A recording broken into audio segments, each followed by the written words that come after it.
imagine I was talking to Uncle Dallin, alright? Alright, let's see if we can get that to stay somewhat. Can't really see me in it, but that's okay. Alright. So, Dallin, you and I were talking last night about The Lord of the Rings. I'm going to make this video, and I may end up splitting it into 2 parts, so we can have the 2 different show ideas that we were talking about as 2 separate videos. But in starting this YouTube channel experiment here, I figured I'd make our first video and see how it goes. So to anyone else watching this, just forgive me. This is something new for us.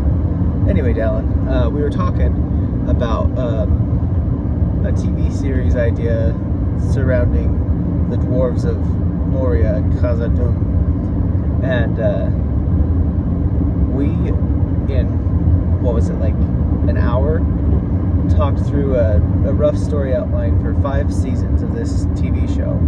You'd have, I think we decided it would be best to have Nori be the narrator for the show for most of it anyhow. And you'd start out in season 1, and he would start introducing the history of Moria and Khazad-dûm. And most of season 1 would be flashbacks as he's telling the story. But whenever you'd come to present time, it would be him filling in Bilbo as the group of dwarves headed off on their quest to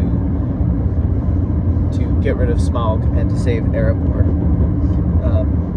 But ultimately you'd only touch in on those dwarves and Bilbo every now and then, because most of it would be focused on the history of the construction of Khazad-dûm, and you could have an episode randomly where you tie in Galadriel and Celeborn going through Khazad-dûm as they went between Eregion and Lothlorien.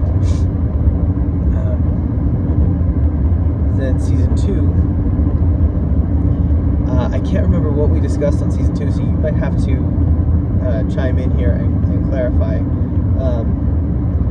But essentially, seasons 2 and 3, we're gonna basically show like the peak of Khazad-dûm and then its collapse when Durin's Bane showed up.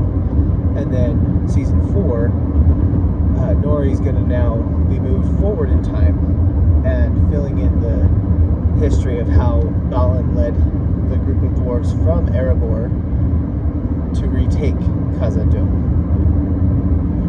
I suppose somewhere in season 3 you could have him retelling the history of Thorin's father going in and being sent back out, or being captured in there, or when Thorin ended up fighting Azog. Some people may like that, may not, given that it ties in with The Hobbit, which a lot of people have mixed emotions on how that all turned out. But it's in the appendices, so it would be accurate. And as a TV show layout, I think it could be very compelling. But this is where it comes to a head, is season 5 is going to end up changing out the narrator at some point and not address it right away. And then I think if I remember correct, and again, Dylan, correct me if I'm wrong, we were discussing that season 5 would kind of take place alongside the events of the Fellowship of the Ring. So maybe we change the narrator at that point to Gandalf or Gimli, as they pick up the book of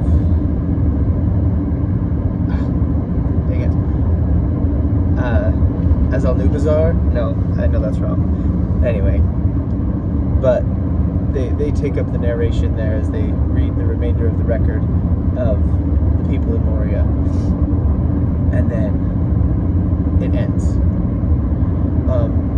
So obviously that needs some more fleshing out, but we came up with that over the course of an hour or less, and I think with proper time and big enough team, you could really flesh that out and make an awesome TV series about it.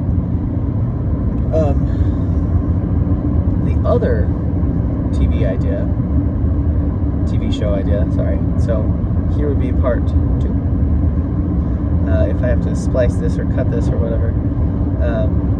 So Dallin, our other TV show idea was one that couldn't be made at this point without someone acquiring the rights from the Tolkien estate to the Silmarillion and broadly the extended stories of the children of Húrin and the fall of Gondolin. However, this TV series was going to follow the House of Hador. A good name for it could just be Hador, or the House of Hador. So season 1, you follow Hador the Golden Head and follow as his people start to really build their life in Dor-lómin, and follow them along as they come to help the elves with their wars. Season 2, you'll focus on Turin, Tuor, and Galdor, their father, through the various wars that they fight in, and Galdor wearing the dragon helm, I think, would be a really cool feature to have in there as a bit of a thing to harken back to in season 3. But really what we're building to is season 3 is going to be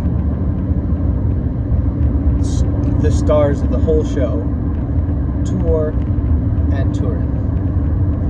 And what we're going to do, we were discussing showcasing how those two are foils for each other.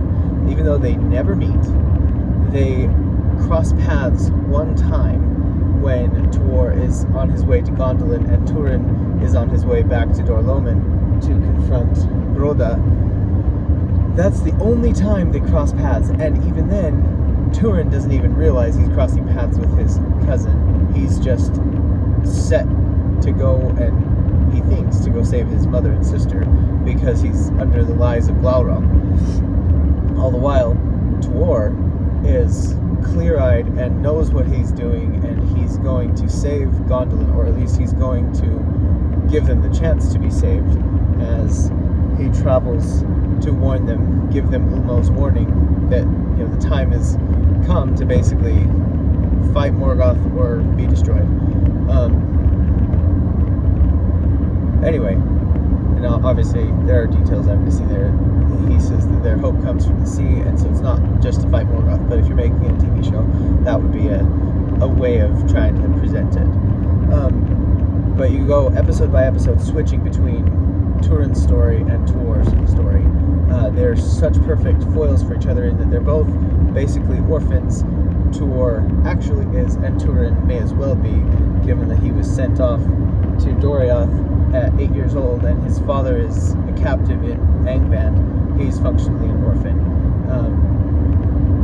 They were both fostered by elves, and both had a lot of cruddy experiences in their early development. But Tuor became a hero, and Turin decided to become more of an anti-hero. And then Turin is constantly behaving as if his life is cursed. But you can see, choice by choice, it is his choices that lead him down the path he goes. And so, what was it, Dallin? I was talking about how so as the second to last episode would be the heroic defeat of Glaurung. Turin climbs the gorge, slays the dragon, but then ultimately he's defeated by his own pride and arrogance. And so it's a triumphal near ending with a tragic finish. And then the final episode would be Tuor and the fall of Gondolin. So you'd have, again, a mirror image of it where you have the fall of Gondolin is a tragic event, and it makes everyone weep. But you have the heroic escape of Tuor and Idril and Eärendil as they leave and build a life on the coast. All of that leaves it perfectly well open-ended, so you can tie in a new series following Eärendil, or you can tie it into a series that followed the Sons of Feanor or whatever. But I think that the 3-part structure, the 3 seasons, and leaving season 3 at the fall of Gondolin would give you space to fit all the important things that happen in the House of Hador all into it without having to stretch things out over long and without having to condense things down too much. So those were our ideas. And Dallin, please, if you remember things that I've missed here, or if this gives you any other ideas, respond back to it when you get a chance. Anyway, I'm going to leave that here for now, and I'll get this uploaded, and we'll go from there.